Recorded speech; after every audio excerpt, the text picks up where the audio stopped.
శాంతి. సూరజ్భాయిజీ చెప్పిన ఆస్కా పురుషార్థ్. ఈరోజు 28 జనవరి.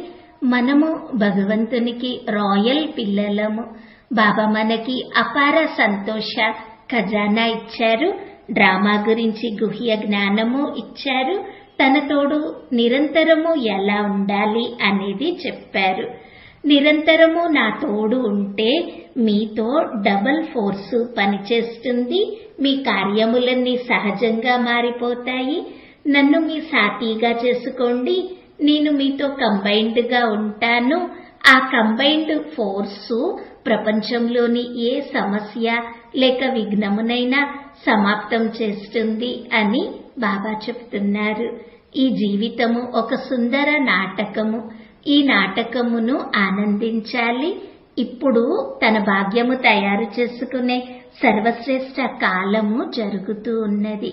మనము ఎక్కడ నిర్లక్ష్యము కారణంగా ఈ అమూల్య సమయమును వ్యర్థంగా పోగొట్టుకోకూడదు. అటెన్షన్ ఇవ్వాలి. ఏ విషయము మన సంతోషమును మాయం చేయకూడదు.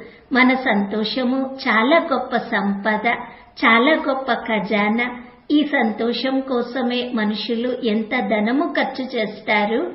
కానీ సంతోషమే గొప్ప సంపద అనేది అర్థమవుతే, తన స్వభావమునే అలా తయారు చేసుకుంటే, సదా సంతోషంగా ఉండాలి అనే స్థితిలో ఉంటే ఎంతో సుందర అనుభవాలు కలుగుతాయి. మనుషుల జీవితంలో ఎన్నో విషయాలు వస్తాయి, వెళ్ళిపోతాయి. విషయములన్నీ వెళ్ళిపోయేవే అనేది గుర్తుంచుకోవాలి. ఇది భగవాను వాచ. ఈ డ్రామా నాటకము ఎప్పుడూ సాగిపోతూనే ఉంటుంది. ప్రతి క్షణము దృశ్యము మారుతూనే ఉంటుంది. కావున విషయాలను వెళ్ళనిస్తూ ఉండాలి. వాటిని పట్టుకున్నా అవి ఆగవు. మనము పట్టుకోవాలని ప్రయత్నిస్తాము. అవేమో వెళ్ళాలనుకుంటూ ఉన్నాయి.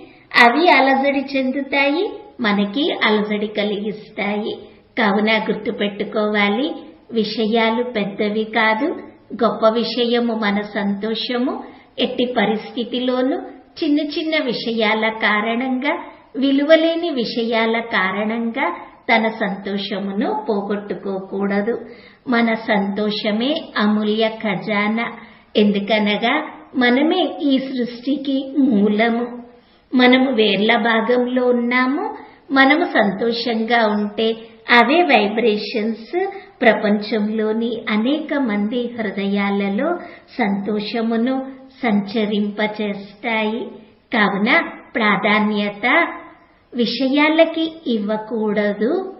ప్రాధాన్యత తన సంతోషానికే ఇవ్వాలి. విషయాలకి ప్రాధాన్యత ఇస్తే మన స్థితిని చెడగొట్టుకుంటాము.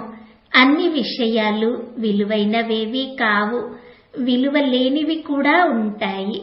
కావున మనము అందరము ఈ అవ్యక్త మాసములో సదా చాలా చక్కగా జరుగుతున్నది అనే స్థితిలోనే ఉందాము.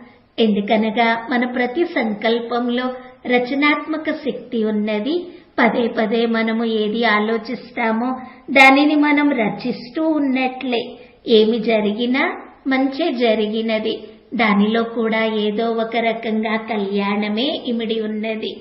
ఏదైతే జరగనున్నదో అది కూడా ఎంతో బాగుంటుంది. ఎందుకనగా మనకి వర్తమానము బాగున్నది. ఒకవేళ ఏమి జరిగినా హృదయంతో ఒకటే సంకల్పం చేయాలి, చాలా బాగా జరుగుతుంది అని. తన చిత్తములో ఈ విషయమును సదా కోసం నిలుపుకోవాలి. నాకు ఇప్పుడు ఏమి జరిగినా అంతా మంచే జరుగుతుంది అని. అప్పుడు చూడండి, ఏదైనా చెడిపోబోయే విషయము ఎదురుగా వచ్చినా అది కూడా మంచిలోకే మారిపోతుంది. ఎందుకనగా భగవాను వాచ, మీరు అంతా మంచే జరుగుతుంది అని అంటే చెడు జరగబోయేది కూడా మంచిలోకి మారిపోతుంది. మనలో ఈ రచనాత్మక శక్తి ఉన్నది. మనము దీనికి ప్రాధాన్యత ఇవ్వాలి. తన మనసుని ఎంత తేలికగా చేసుకోవాలి అంటే ఇక అంతా మంచే జరగాలి. అంతా మంచే జరుగుతుంది అనే నమ్మకంతో మనము ఉంటే తప్పకుండా మంచే జరుగుతుంది. ఈ రోజంతా మనము బాప్దాదాతో అవ్యక్త మిలనము జరుపుకుంటూ ఉందాము. ప్రతి గంటకి ఒకసారి ఇక్కడికి బాప్దాదాని ఆహ్వానిద్దాము.